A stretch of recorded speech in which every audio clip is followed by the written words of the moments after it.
Hello friends, welcome to our YouTube channel jobs and exams. माध्यमिक शिक्षा board Ajmer Rajasthan द्वारा रीट 2022 का नोटिफिकेशन जारी कर दिया गया है। आज के इस वीडियो में हम इस परीक्षा से संबंधित समस्त जानकारियां देने जा रहे हैं। यह एक वीडियो आपके सारे कॉन्सेप्ट क्लियर कर देने वाला होगा, इसलिए वीडियो को पूरा बिना स्किप किए ध्यान से देखें ताकि आपको रीट के बारे में सब कुछ समझ में आए। अगर आप चैनल पर नए हैं तो चैनल को सब्सक्राइब ज़रूर करें। Let's start the video.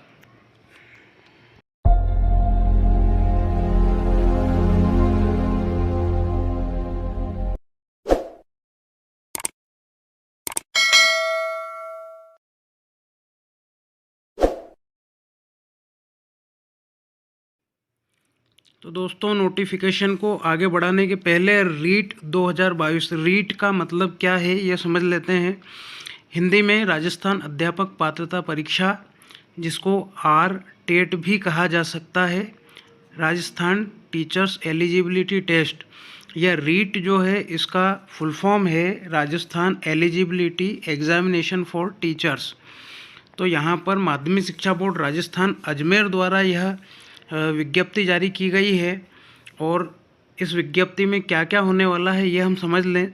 सबसे महत्वपूर्ण बात यह है कि यह सिर्फ एक पात्रता परीक्षा है। इसे पास कर लेने का मतलब यह नहीं है कि आप प्राथमिक या माध्यमिक स्कूलों के लिए चुन लिए गए हैं। यह एक शिक्षक बनने के लिए पात्रता प्रमाण पत्र होगा जो आपके कक्षा 1 से 8वीं तक के शासकीय एवं अशासकीय स्कूलों की वैकेंसी को भरने के लिए चाहिए।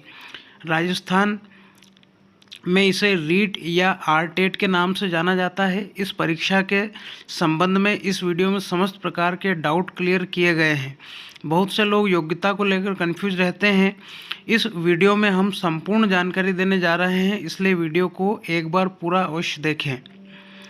इस परीक्षा के लिए आवेदन करने का एकमात्र तरीका ऑनलाइन मोड है। इस ऑनलाइन मोड में आवेदन को भरने के लिए राजस्थान की एक वेबसाइट है rajejuboard.rajasthan.government.in पर उपलब्ध एक लिंक रीट राज 2022 पर जाकर इसे भरा जा सकता है। इसके अतिरिक्त किसी भी तरीके से किया गया आवेदन मान्य नहीं किया जाएगा। रीट 2021 के लेवल 2 एक बहुत महत्वपूर्ण जानकारी देने जा रहा हूँ। रीट 2021 के लेवल 2 के आवेदकों से शुल्क नहीं लिया जाएगा। ऐसे आवेदक जो रीट 2021 लेवल 2 के लिए आवेदन कर चुके हैं वो वेबसाइट पर विभिन्न प्रविष्टियों के सत्यापन के पश्चात आवेदन कर सकेंगे। नए आवेदकों को सर्वप्रथम नाम, पिता का नाम, माता का नाम, परीक्षा का स्तर एवं मोबाइल नंबर अंकित करने शुल्क का भुगतान करना होगा। इसके बाद बैंक द्वारा शुल्क भुगतान की पुष्टि की जाएगी और एप्लीकेशन आईडी जनरेट हो जाएगी। इसके पश्चात ही आवेदन भरा जा सकेगा। जो लोग ऑनलाइन शुल्क जमा नहीं कर रहे हैं वो बैंक में चालान के द्वारा भी शुल्क जमा कर सकते हैं। ऐसे आवेदक चालान नंबर को वेबसाइट पर डालकर शुल्क सत्यापन उपरांत ही आवेदन कर सकेंगे। जान लेते हैं आवेदन की तिथियां क्या है। आवेदन प्रारंभ होने की तिथि है 18 अप्रैल 2022 और अंतिम तिथि है 18 मई 2022 रात्रि 12 बजे तक। मतलब 18 अप्रैल 2022 से ये लिंक ओपन हो जाएगी और 18 मई 2022 को ये लिंक रात को 12 बजे अपने आप बंद हो जाएगी। आवेदन शुल्क को भरने के लिए भी इन्होंने तारीख 18 अप्रैल 2022 से 13 मई 2022 दी गई है यदि आप बैंक की शाखाओं में ये आवेदन शुल्क भरते हैं। प्रवेश पत्र डाउनलोड करने की संभावित तिथि दी हुई है 14 जुलाई 2022 शाम 4 बजे से। तो ये जानकारी यहाँ पर दी गई है। हम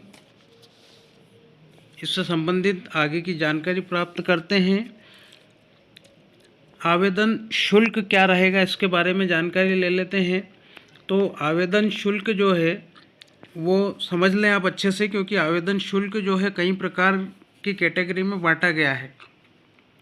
केवल लेवल 1 के लिए 550 रुपये का शुल्क देना होगा। मतलब जो अभ्यर्थी केवल लेवल फर्स्ट में अपीयर होना चाहते हैं, वो चाहे पिछली बार उन्होंने लेवल 2 परीक्षा दे रखी है तब भी वो केवल लेवल 1 की परीक्षा देना चाहते हैं, तो 550 रुपये के शुल्क के साथ में दे सकेंगे। रीट 2021 लेवल 2 के लिए कोई भी शुल्क देय नहीं है। रीट 2021 लेवल 2 के लिए जिन अभ्यर्थियों ने फॉर्म भरा था उन्हें इस वैकेंसी में कोई भी शुल्क नहीं देना है अगर वो लेवल 2 के लिए अप्लाई कर रहे हैं। रीट 2022 लेवल 2 के लिए जो नए आवेदक है वो अगर आवेदन करते हैं तो उन्हें भी 550 रुपये का शुल्क देना होगा। ये केवल नए आवेदक 2021 की रीट में आवेदन कर चुके लेवल 2 वाले अभ्यर्थियों के लिए नहीं है, उन्हें शुल्क नहीं देना है। केवल नए आवेदक जो आवेदन कर रहे हैं रीट 2022 लेवल 2 के लिए केवल वो 550 रुपये का शुल्क भरेंगे। लेवल 1 में एवं 2 नवीन आवेदकों के लिए लेवल 1 और 2 दोनों ही नए आवेदक अगर भर रहे हैं, मतलब उन्होंने पिछली रीट एग्ज़ाम में आवेदन नहीं किया हो, ऐसे आवेदन को 750 रुपये दोनों परीक्षाओं के लिए भरना होंगे। रीट 2021 के लेवल 2 एवं नवीन एवं पूर्व लेवल 1 वाले जो अभ्यर्थी होंगे उन्हें 200 रुपये का शुल्क यहाँ पर जमा करना होगा। मतलब ये है कि अगर पिछली बार आपने लेवल 1 के लिए आवेदन किया था और लेवल 2 के लिए भी आवेदन किया था और अभी आप लेवल 1 के लिए और 2 के लिए दोनों के लिए आवेदन कर रहे हैं तो आपको 200 रुपये का शुल्क देना होगा। यहाँ पर एक नोट करने योग्य बात यह है कि आवेदन शुल्क भरने के पूर्व हमें समस्त शैक्षणिक योग्यताओं का मिलान कर लेना है, क्योंकि एक बार आवेदन शुल्क जमा हो जाने के बाद में किसी भी स्थिति में वापस नहीं किया जाएगा। इसलिए लेवल 1 और लेवल 2 की योग्यताओं को अच्छे से समझ लें। मैं योग्यताओं को एक्सप्लेन आगे करने जा रहा हूँ, इसलिए ध्यान से वीडियो को देखते रहें। आप शुल्क बैंक चालान की बजाय अपने एटीएम कार्ड से या नेट बैंकिंग से ही करें ताकि आपको परेशान नहीं होना पड़े। शैक्षणिक योग्यताओं की बात कर लेते हैं। तो यहाँ पर कुछ शैक्षणिक योग्यताएं हैं जो कि 1 से 5 लेवल, मतलब लेवल फर्स्ट के लिए अलग है और लेवल सेकंड के लिए अलग है। तो शैक्षणिक योग्यताओं में कक्षा 1 से 5 लेवल 1 के लिए जो योग्यता है वो 5 प्रकार की योग्यता है। उनमें से कोई भी एक योग्यता अगर आपने धारित की है तो आप इसमें आवेदन कर सकते हैं। किसी भी मान्यता प्राप्त बोर्ड द्वारा 12वीं या समकक्ष परीक्षा न्यूनतम 50% अंकों के साथ उत्तीर्ण एवं प्रारंभिक शिक्षा में 2 वर्षीय डिप्लोमा, मतलब DElEd, diploma in elementary education भी कहा जाता है, ये अगर आपने कर रखा है तो आप इसमें आवेदन कर सकते हैं, या आप इसके अंतिम वर्ष में अध्ययनरत है तो भी आप इसमें आवेदन कर सकते हैं। मतलब आपकी 12वीं या समकक्ष परीक्षा उत्तीर्ण होना चाहिए 50% अंकों के साथ, और साथ में डीएलएड अगर आपने कर चुके हैं या आप अपीयर हो रहे हैं इस वर्ष में तो आप इसको आवेदन कर सकते हैं। या फिर 45% अंकों के साथ आपने 12वीं या समकक्ष परीक्षा उत्तीर्ण कर रखी है और साथ ही साथ एनसीटी 2002 के नियमानुसार प्रारंभिक शिक्षा में अगर कोई डिप्लोमा है आपका तो भी आप इसमें आवेदन कर सकेंगे। या फिर न्यूनतम 50% अंकों के साथ 12वीं या समकक्ष परीक्षा उत्तीर्ण हो एवं 4 वर्षीय प्रारंभिक शिक्षा में स्नातक BLEd उत्तीर्ण या अंतिम वर्ष में अध्ययनरत है। कहीं कहीं 4 वर्षीय पाठ्यक्रम चलता है। तो अगर आपने 12वीं तो 50% अंकों के साथ कर रखी है और साथ ही साथ एक 4 वर्षीय स्नातक पाठ्यक्रम जो प्रारंभिक शिक्षा से संबंधित हो वो कर रहे हैं, तो या तो उत्तीर्ण हो चुके हैं या फिर अंतिम वर्ष में अध्ययनरत है तो भी आप इसमें आवेदन कर सकते हैं। या फिर 12वीं अथवा समकक्ष परीक्षा 50% अंकों के साथ उत्तीर्ण हो और विशेष शिक्षा में 2 वर्ष का डिप्लोमा उत्तीर्ण या अंतिम वर्ष में अध्ययनरत हो, तो भी आप इसमें आवेदन कर सकेंगे। और एक और योग्यता यहाँ पर दी गई है, किसी भी विषय में स्नातक किसी भी विषय में हो एवं प्रारंभिक शिक्षा में 2 वर्ष का डिप्लोमा आपने कर रखा है तो आप इसमें आवेदन कर सकते हैं। स्नातक में आपका 50% होना अनिवार्य होता ही है। यहाँ पर एक नोट भी है जो कि इस बारे में है कि NIOS द्वारा बहुत सारे लोगों ने DLED कर रखा है, तो लेवल 1 के लिए NIOS द्वारा DLED किए गए अभ्यर्थी आवेदन कर सकते हैं। बात कर लेते हैं लेवल 2 की, जो कि 6 से 8वीं कक्षा के लिए है। इसके लिए भी 4-5 योग्यताएं दी गई है। स्नातक किसी भी विषय में और प्रारंभिक शिक्षा में 2 वर्ष का डिप्लोमा उत्तीर्ण या अंतिम वर्ष में अध्ययनरत होना अनिवार्य है। मतलब आपने किसी भी विषय में स्नातक उपाधि प्राप्त कर रखी है और प्रारंभिक शिक्षा में 2 वर्ष का डिप्लोमा अगर आप पास कर चुके हैं या अंतिम वर्ष में हैं तो आप इसमें अप्लाई कर सकते हैं। स्नातक या स्नातकोत्तर न्यूनतम 50% अंकों के साथ उत्तीर्ण एवं BEd उत्तीर्ण या अंतिम वर्ष में अध्ययनरत। अगर आप स्नातक या स्नातकोत्तर मतलब BA, BSc, BCom इस तरह के कोई सी या फिर MSc, MA, MCom वगैरह कर चुके हैं 50% अंकों के साथ में और BEd भी पास कर चुके हैं या फिर अंतिम वर्ष में अध्ययनरत है तो भी आप इसमें आवेदन कर सकते हैं।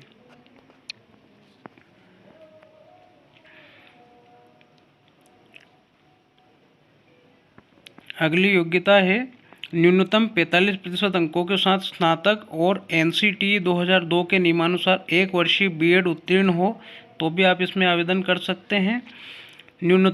अगली योग्यता है न्यूनतम 50% अंकों के साथ 12वीं या समकक्ष परीक्षा उत्तीर्ण है एवं प्रारंभिक शिक्षा में 4 वर्षीय BLEd उत्तीर्ण अथवा अंतिम वर्ष में अध्ययनरत। ये एक ऐसी योग्यता है जो लेवल 1 और लेवल 2 दोनों में मैच कर रही है। अगर आपने ये एक योग्यता कर रखी है तो आप लेवल 1 और लेवल 2 दोनों ही भर सकते हैं। तो ये है न्यूनतम 50% अंकों के साथ 12वीं या समकक्ष परीक्षा उत्तीर्ण और 4 वर्ष का स्नातक प्रारंभिक शिक्षा में जो होता है वो अगर आप अध्ययनरत है या अंतिम वर्ष के या फिर आपने उत्तीर्ण कर रखा है तो आप इसमें आवेदन कर सकते हैं।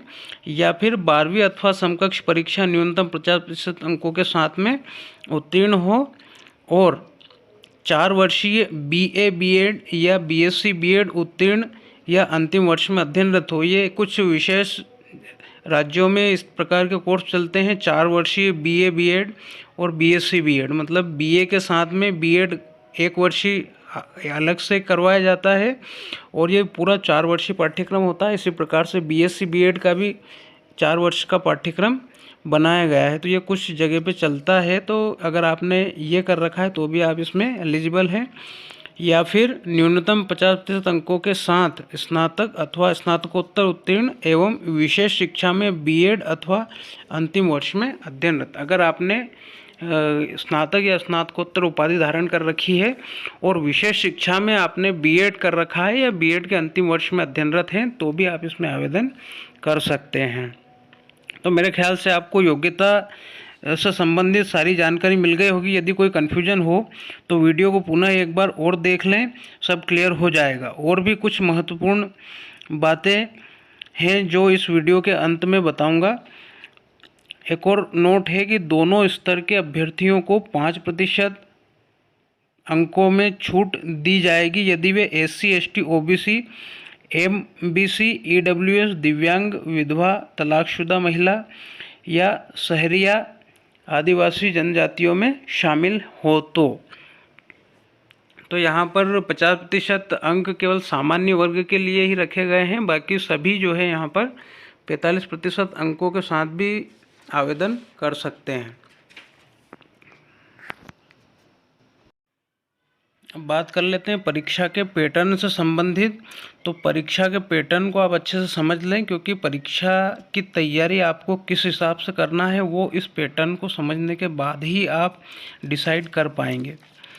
तो यहाँ पर कक्षा 1 से 5 या लेवल 1 के लिए कुल अंक 150 रखे गए हैं और समय जो परीक्षा का होगा वो 2.5 घंटे का रहेगा। 2.5 घंटे के अंदर आपको इस पेपर को 5 भागों में बांटा गया है। सबसे पहला जो भाग है जिसको खंड 1 कहा जाएगा, और ये बाल विकास एवं शिक्षण विधियों से संबंधित होगा, जिसमें 3 प्रश्न होंगे और 30 नंबर के होंगे।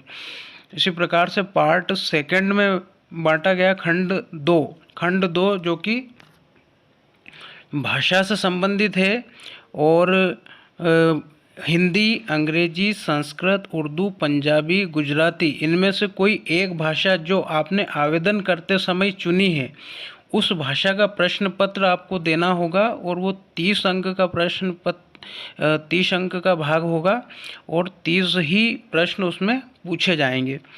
तीसरा खंड भी दूसरे जैसा ही है, लेकिन यहाँ पर भी आपको भाषा सेकंड लेना है, मतलब भाषा फर्स्ट पार्ट सेकंड में है और पार्ट थर्ड में भाषा सेकंड होगी, जो आप आवेदन करते समय लेंगे। और इसके भी 30 प्रश्न होंगे और 30 नंबर के ही होंगे। पार्ट फोर्थ जो है वो गणित का होगा। गणित के 30 प्रश्न होंगे और 30 अंक के होंगे। इसी प्रकार से पार्ट 5 होगा जो कि पर्यावरण अध्ययन से संबंधित होगा। इसमें भी पर्यावरण अध्ययन से संबंधित 30 प्रश्न होंगे और 30 नंबर के होंगे। यहाँ पर एक नोट करने बात यह है कि पार्ट फर्स्ट में समस्त प्रश्न 6 से 11 वर्ष के छात्रों की शैक्षिक एवं मनोवैज्ञानिक समझ से संबंधित होंगे। भाषा 1 में भाषा ज्ञान को समझने के लिए सामान्य प्रश्न होंगे। भाषा 2 जो भाषा 1 से अलग होगी में भी उस भाषा को समझने के सामान्य प्रश्न पूछे जाएंगे। इसी प्रकार से गणित एवं पर्यावरण में बेसिक कॉन्सेप्ट और विषय शिक्षा शास्त्र से संबंधित प्रश्न पूछे जाएंगे, और प्रश्नों का कठिनाई स्तर 10वीं लेवल का होगा।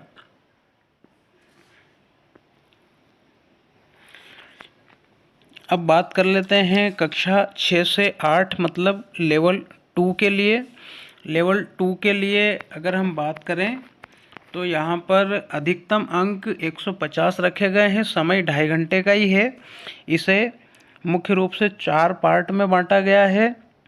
पार्ट 1 जो है वो बाल विकास एवं शिक्षण विधियों से संबंधित रहेगा, जिसके 30 प्रश्न होंगे और 30 अंक के होंगे। पार्ट 2 जो है वो भाषा फर्स्ट का होगा, जैसा कि हमने ऊपर देखा था, हिंदी, अंग्रेजी, संस्कृत, उर्दू, पंजाबी, गुजराती, इनमें से कोई एक भाषा लेना है, और इसके जो है 30 प्रश्न होंगे, 30 अंक होंगे, और जो आवेदन में आपने भाषा चुनी है वही आपकी भाषा फर्स्ट होगी। इसी प्रकार से भाषा सेकंड भी इन्हीं भाषाओं में से एक होगी, और उसके भी 30 प्रश्न आएंगे और 30 नंबर के ही होंगे। और यहाँ पर जो चौथा पार्ट है वो गणित एवं विज्ञान के लिए है, और 60 प्रश्न होंगे, 60 अंक के होंगे। या फिर जो सामाजिक विज्ञान से संबंधित है वो सामान्य अध्ययन के प्रश्न होंगे, 60 प्रश्न होंगे और 60 अंक के होंगे। या फिर अगर कोई अन्य विषय से संबंधित हैं तो आपको इस पार्ट 4 के गणित एवं विज्ञान वाला पोर्शन या फिर सामान्य अध्ययन वाला पोर्शन, दोनों में से कोई एक पोर्शन लेना होगा, और उसके 60 प्रश्न हल करने होंगे, 60 नंबर के रहेंगे। यहाँ पर भी नोट करने योग्य की बात यही है कि इसका जो एग्ज़ाम का जो स्टैंडर्ड रहेगा वो कैसा रहेगा। तो बाल विकास एवं शिक्षण विधियों के लिए 11 से 14 वर्ष के बच्चों के मनोविज्ञान पठन पाठन संबंधी प्रश्न रहेंगे। भाषा 1 में भाषा संबंधित निपुणता से संबंधित प्रश्न होंगे। भाषा सेकंड में सामान्य समझ के एवं संप्रेषण की समझ के लिए प्रश्न होंगे।